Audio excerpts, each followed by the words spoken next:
principles for losing weight and keeping it off.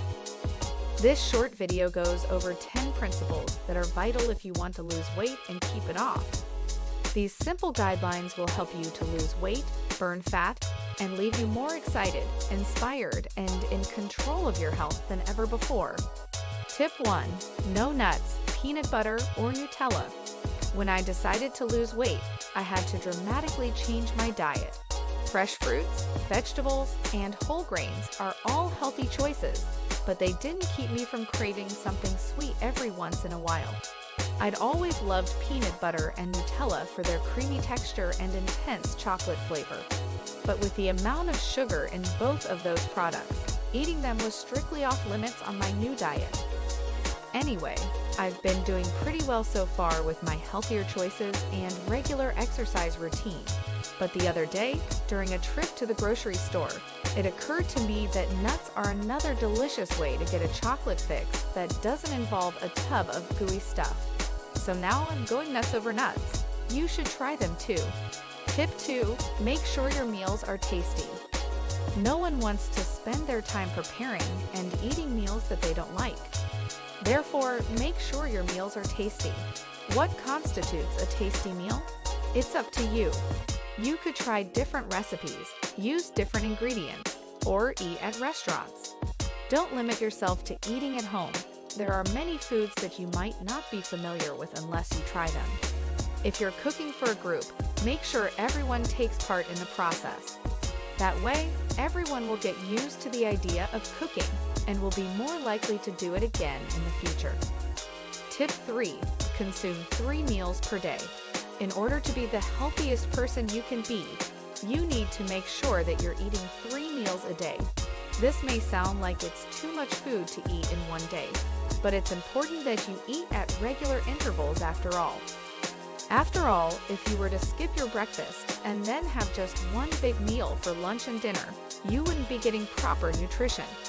In fact, nutritional experts recommend that you have at least 3 meals per day in order to ensure that your body is getting the proper nutrition. It's also better for your body if you eat 3 meals per day because your body won't go into starvation mode. If you were to only eat 2 or even 1 meal a day, it would think that it was in starvation mode and would burn fat instead of storing it. I urge you to start eating 3 meals per day so that you can experience all of these benefits. Tip 4. Eat lots of vegetables and protein.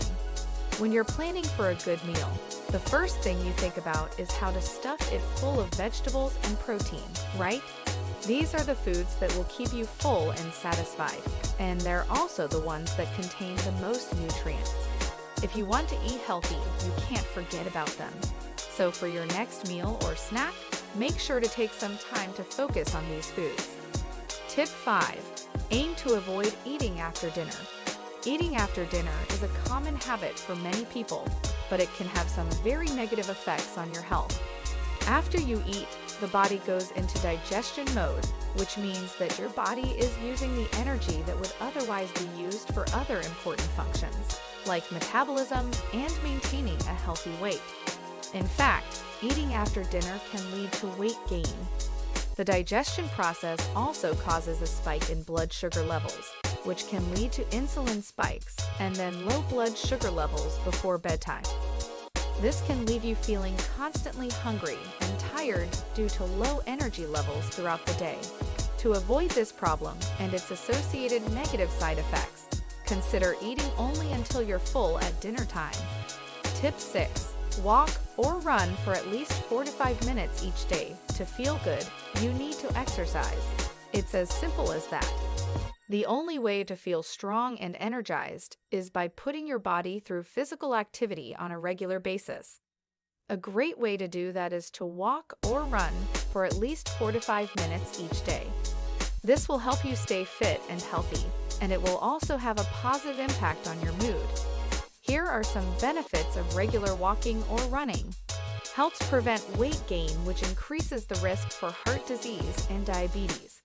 Boosts energy level, reduces fatigue. Improves sleep quality. Reduces stress levels and anxiety. Tip 7. Take plenty of water. When you're in the sun all day, it's important to stay hydrated.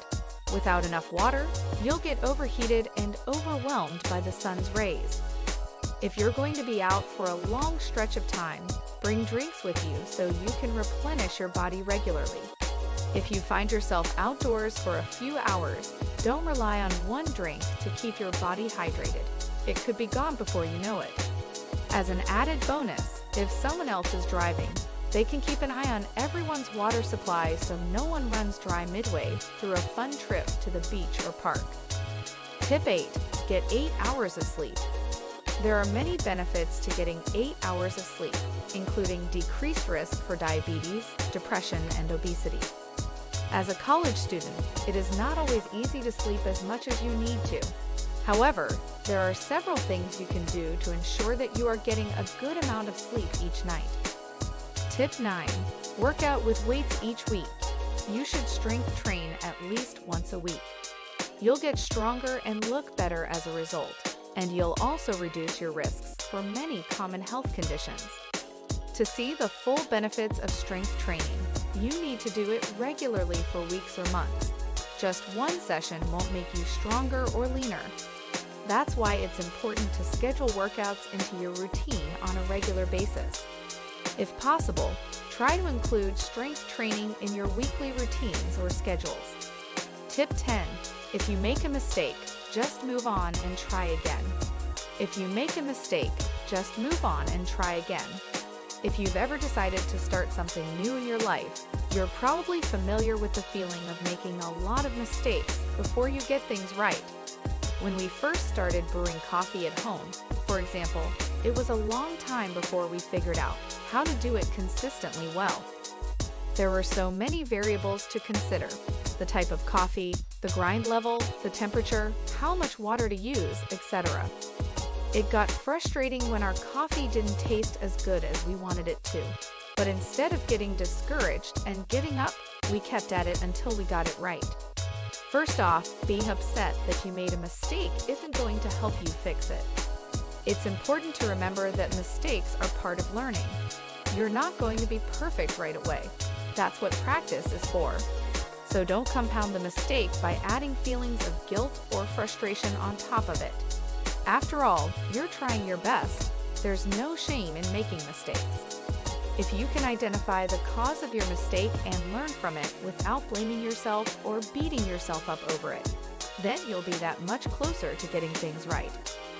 The reality is that you don't need a complex list of things to do in order to lose weight. It should be simple and straightforward, and that's exactly what it is. It's not just one thing that you can do, it's the combination of things done together that will give you the best chance at losing weight. Even if there were some magic pill out there that would allow you to lose weight without changing your lifestyle, why would you want to take something when you could naturally shed pounds with relatively little effort? Don't forget to like and subscribe our channel, The Good Fat, for more amazing content like this.